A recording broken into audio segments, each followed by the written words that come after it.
ঢাকা আঞ্চলিক মহাসড়ক মরিচা রোডে ভয়াবহ সড়ক দুর্ঘটনা। ভীষণ LED TV, fridge, washing machine, AC, oven ও ব্লেন্ডার কিনলে পাচ্ছেন নিশ্চিত ডিসকাউন্ট। 16 তারিখ বৃহস্পতিবার বিকাল আনুমানিক সোয়া 5টার দিকে ঢাকা আঞ্চলিক মহাসড়ক মরিচা রোডে ভয়াবহ সড়ক দুর্ঘটনা ঘটে।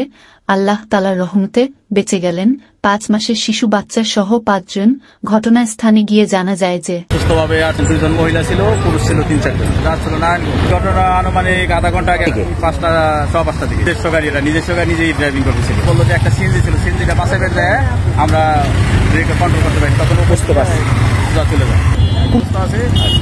সবাই ভয়ে সোয়া 5টার দিকে মর্মান্তিক সড়ক দুর্ঘটনা ঘটে। এখানে দেখা যাচ্ছে যে মেইন সড়ক থেকে প্রায় অনেক নিচে রাস্তার পাশে খাদে পড়ে যায়। মূলত একটি সিএনজি গাড়িকে বাঁচাতে গিয়ে গাড়ির কন্ট্রোল হারিয়ে যাত্রী সহ গাড়িটি খাদে পড়ে যায়। দেখা যাচ্ছে যে গাড়ির ক্ষয়ক্ষতি হলেও ড্রাইভার ও যাত্রীদের তেমন ক্ষয়ক্ষতি হয়নি ও সকলে সুস্থ আছে, তবে সকলের মধ্যে একটি ভয় বিরাজ করছে।